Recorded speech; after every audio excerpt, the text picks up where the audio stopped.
Chapter 4. A New Beginning in the IR Suite. The next morning, at 6:30, Quinn was up. The shock of acquiring the skill and the rush of saving a life had prevented any real sleep.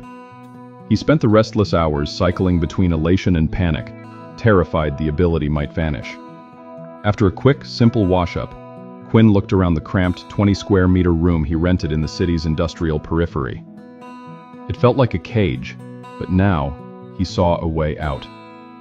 He quickly left his urban village and took the crowded subway for nearly an hour, arriving at Eastern Hospital's Interventional Radiology (IR) wing well before the official 8:30 a.m. shift start.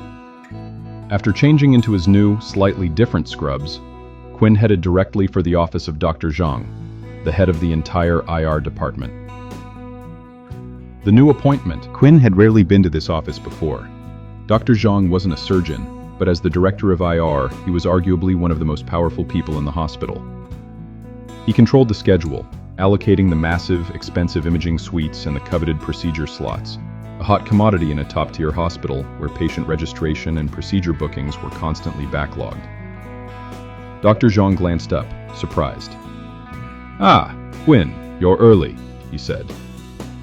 The director was always an early riser, coordinating the demanding procedures for the day, but junior staff seldom showed such zeal. "Habit, Director," Quinn replied, trying to appear collected. Dr. Zhang nodded, already impressed. "It's a good habit. Maintain it." He noted Quinn's earnest, down-to-earth demeanor, a contrast to the frantic ambition of most young clinical graduates.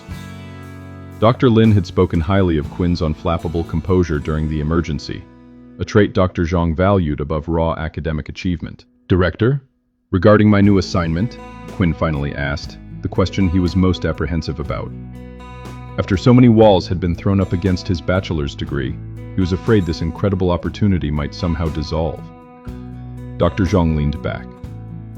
"I discussed it with Dr. Lin.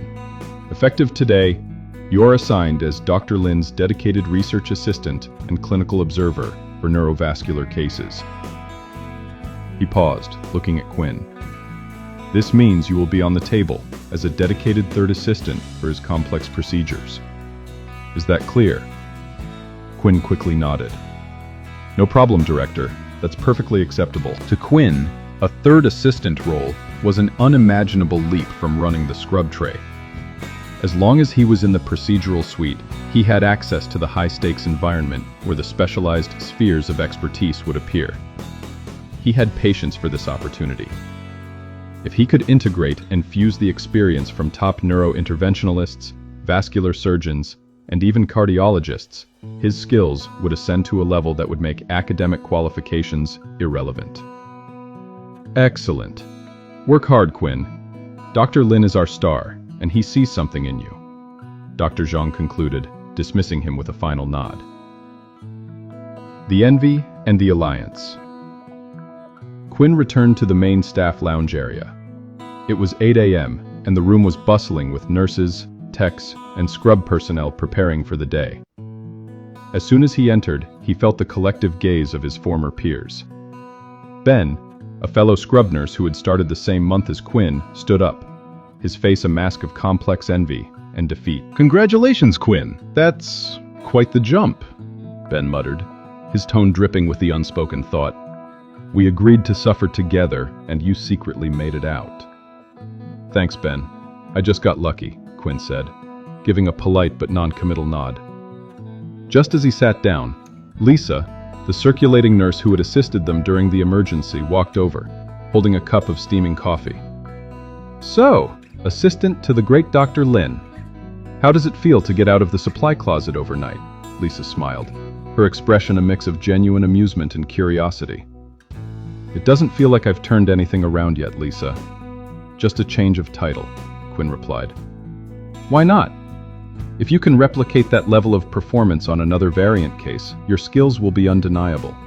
This hospital might demand degrees, but the private hospitals will pay millions for a surgeon with Dr. Lin's touch," Lisa said indifferently. She knew the reality. In highly technical fields, skill was currency. She then added, "The director mentioned you're assisting on all emergency neuro cases now. That means you and I are effectively on the same team in the suite, assisting Dr. Lin. Working with you? I'm happy to hear that, Quinn replied. Lisa's familiarity with the suite and high-level procedural assisting was an immediate benefit. Good. Get ready. Today's schedule is already full of complex aneurysms, and Dr. Lin wants you scrubbed in. Lisa nodded briskly before leaving. Quinn was ready. His future was no longer about job applications and low-wage struggle. It was about the accumulation of knowledge, one glowing sphere at a time. The world of Eastern Hospital was now his specialized library.